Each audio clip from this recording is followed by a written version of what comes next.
After returning from a week-long international trip, I was pleasantly surprised when my mother-in-law, Linda, called me with an air of victory. She mentioned something about a $30,000 windfall we had apparently saved. Confused, I tried to recall any recent instance where I had amassed such a sum. As a freelance jewelry designer, I maintain a savings account for unexpected expenses, but I certainly don't keep large amounts of cash around. My bank card was securely with me, and normally, no one else has access to withdraw such a substantial amount from my account. He gave it to me, so I took it from the sideboard drawer, Linda declared over the phone, leaving me bewildered.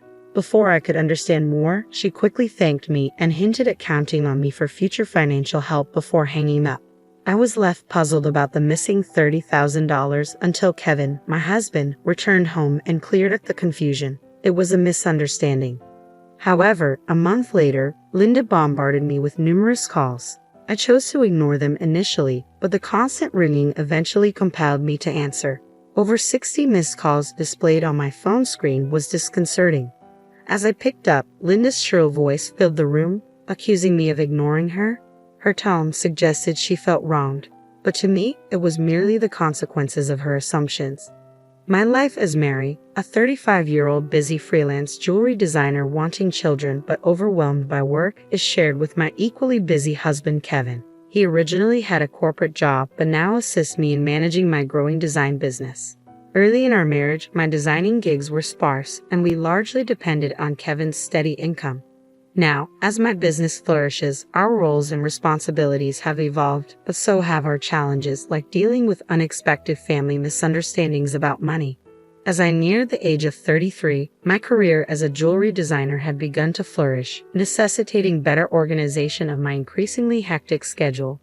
Sensing the growing demands of my business, Kevin, who was well placed in his company and on track for promotion, made a bold decision. He resigned from his job to partner with me, applying his skills in management to our joint venture.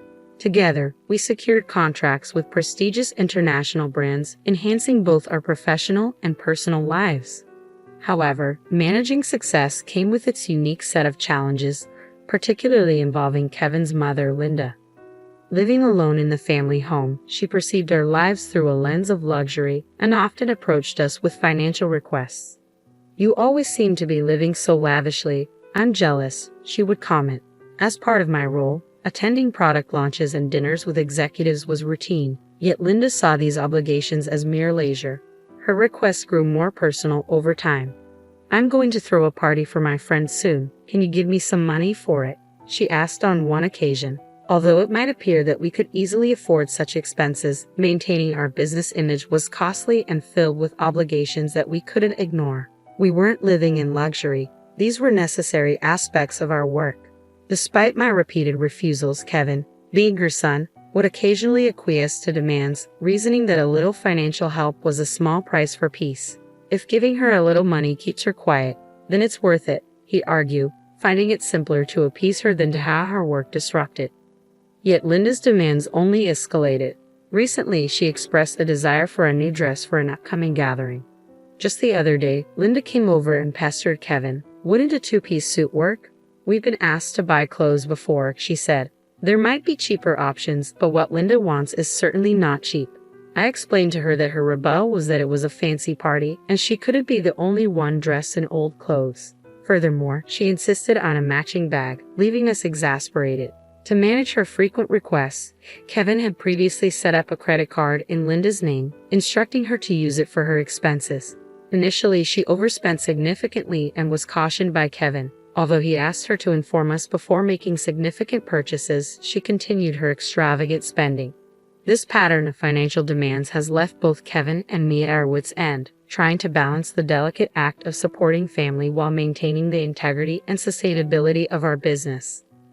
I discovered an exquisite ring and couldn't resist purchasing it, though I regret not informing you beforehand. Unfortunately, the bill was exorbitant. If spending is going to be this unrestrained, perhaps it's best to return the card. We simply cannot cover these costs.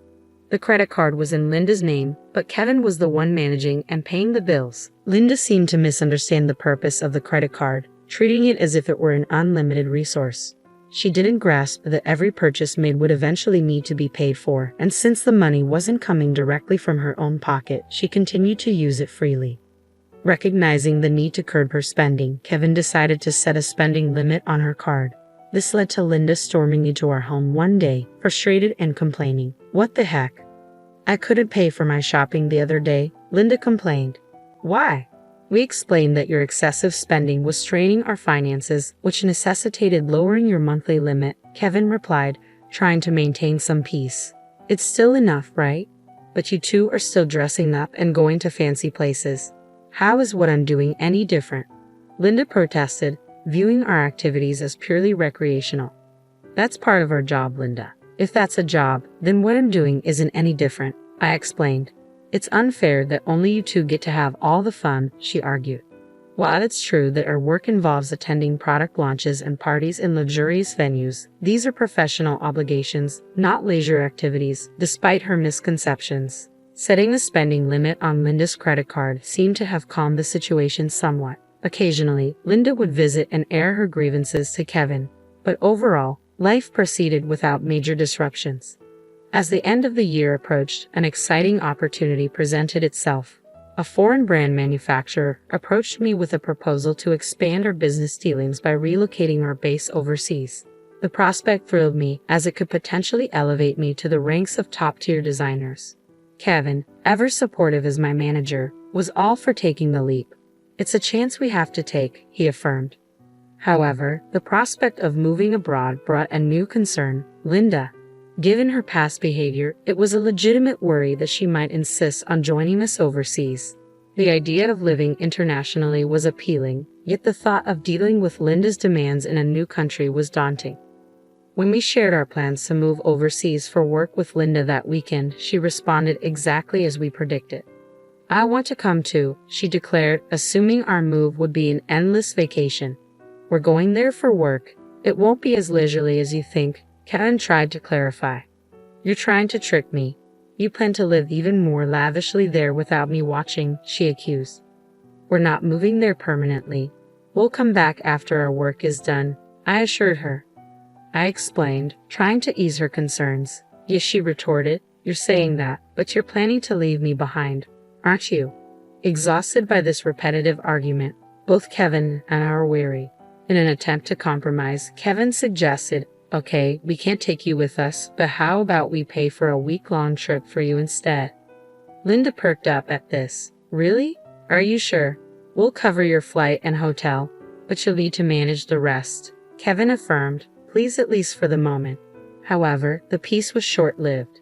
A few days later, while Kevin was preoccupied with the overseas move arrangements, Linda dropped by unexpectedly.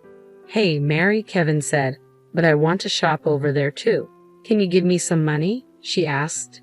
"What about the card that Kevin gave you?" I inquired, knowing she had a designated credit card for such expenses. Linda's face fell. "That's the thing.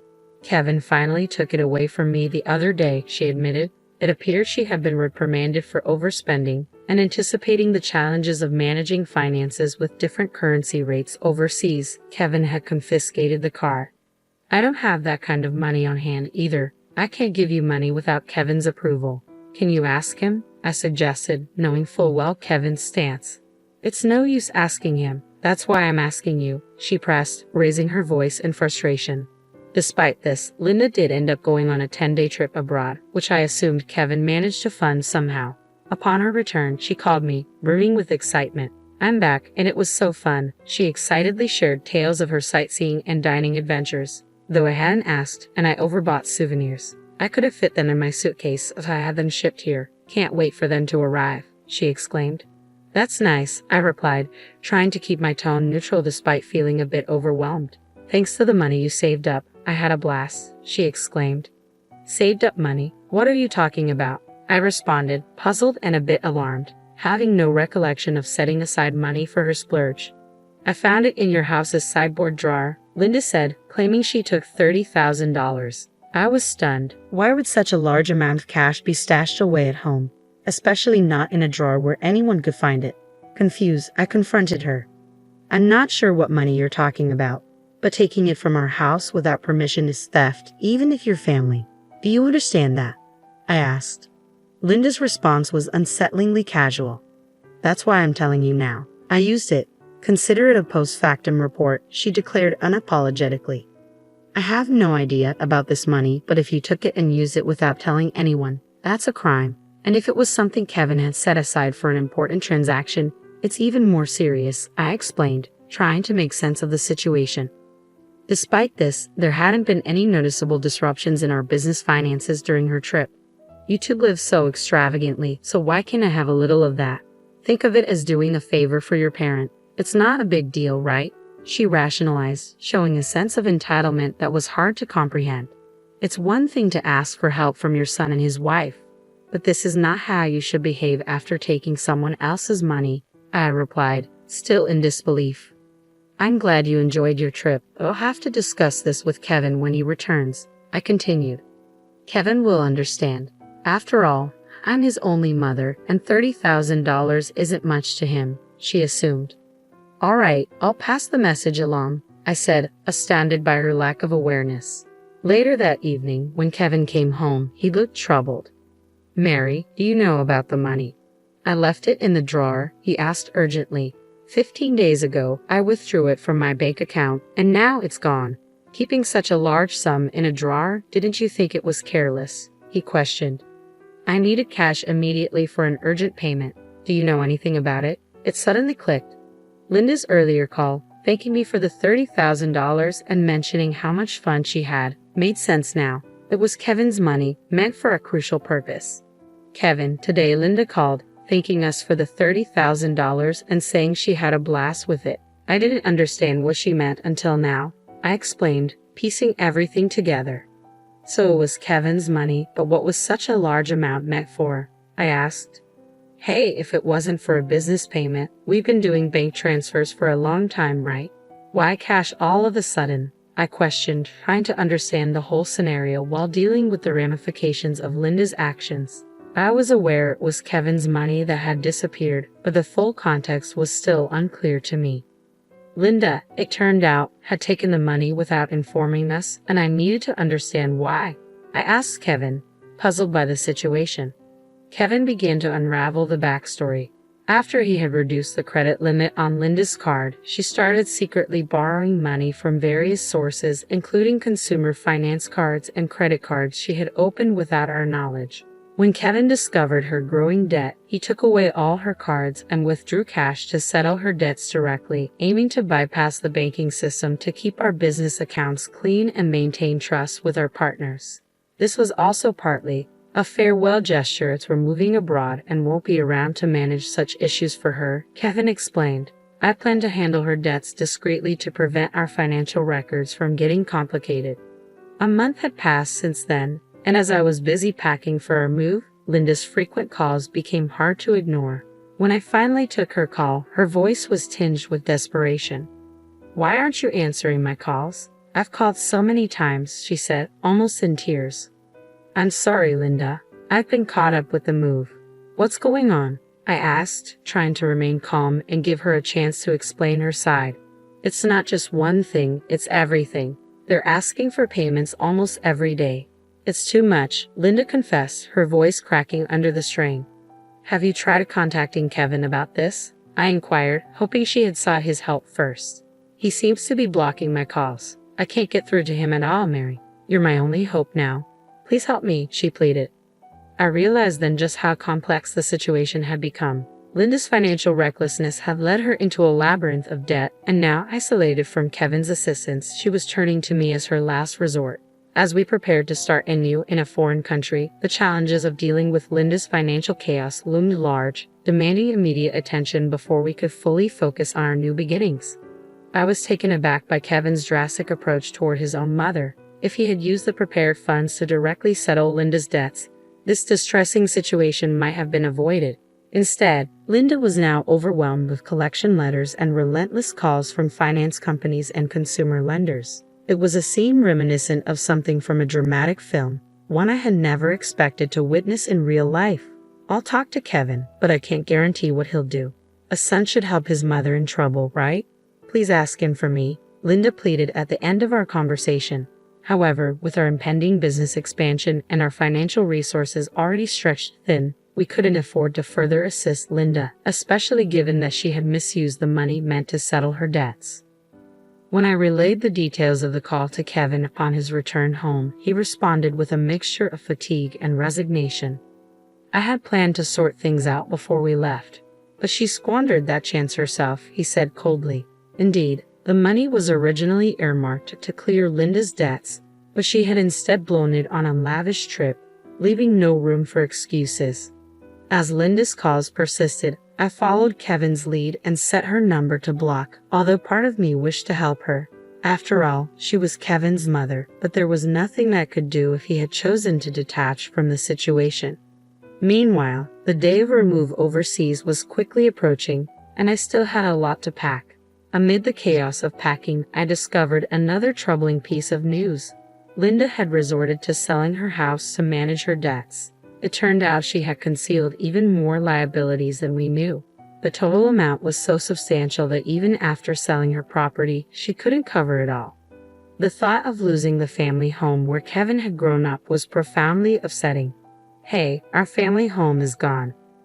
Are you okay with that?" I asked, sensing his sadness. "How can I be okay, but there's nothing we can do," Kevin replied, his voice tinged with sorrow. Losing the house where he grew up must have felt like a great loss, akin to how I felt when I lost my parents' house early in life. In the midst of these complex feelings and the heavy task of packing, we had to come to terms with the fact that some situations were beyond our control and focus on our future. As we prepared to start anew in a different country, the bittersweet reality of losing a family home struck me deeply. I observed the situation unfolding with Kevin. Unlike my past experiences, Kevin had not only lost the tangible structure where his earliest memories were formed, but also his emotional sanctuary. All this while his mother, Linda, is still alive. It's an indescribable feeling, the mixture of loss and displacement, especially under such painful circumstances, I thought. The impact is profound and complex, far more than mere bricks and mortar. It's about losing a part of one's history and the comfort of a place to return to that no longer exists. Linda, now residing in a modest apartment, faces the daily grind of managing her debts. She works part-time, a challenging reality given her age. Employment opportunities for the elderly are not just limited, they're often physically demanding and less rewarding. This stark new reality for her is a drastic shift from her previous life, believed to be filled with unchecked spending and financial freedom. Though sympathy naturally arises seeing her struggle, it's tempered by the knowledge that her situation is the direct result of her own financial imprudence. Life teaches us that actions have consequences, and Linda's case reaffirms the harsh truth that financial responsibility is crucial at any age. Back in our new environment, the business is thriving beyond our initial expectations. The move overseas has catapulted our brand into the international spotlight, bringing in a flurry of inquiries and offers from various corners of the globe. Every new email and call brings potential for expansion and collaboration, which is incredibly exciting but also immensely demanding. The success is exhilarating, however, it envelopes our entire lives, leaving little room for anything else. Days blend into nights as we navigate time zones and cultural nuances, striving to make the most of this golden opportunity. Despite the professional achievements, our personal lives bear the weight of our relentless schedules. The dream of expanding our family seems more like a distant vision, something we hope to circle back to when the waves of immediate demand subside. Kevin, who juggles multiple roles from logistics to client management, feels this strain acutely. As partners in both life and business, we find ourselves pondering the future and our priorities, wondering how we can align our professional goals with our personal desires. As I look out of our apartment window, taking in the view of the far landscape, the neon lights blur into the night, mirroring the blur of our daily lives. It's a view filled with promise and anonymity. A stark contrast to the familiar streets we once knew. This city, vibrant and relentless, is now our home, yet it starkly contrasts with the quiet, steady life we left behind. The complexity of our new life is exciting but also daunting, filled with endless tasks and decisions that challenge us at every turn. Navigating this new chapter, I often find myself reflecting on Linda's situation and the broader implications of our familial and financial decisions. It's a continuous learning curve, understanding how deeply intertwined our choices are with the fabric of our lives. Each decision, each sacrifice, and each success shapes not just our immediate circumstances but also the legacy we leave behind. As we build this new phase of our life, we remain mindful of the delicate balance between achieving success and maintaining the relationships that define who we are beyond our business achievements.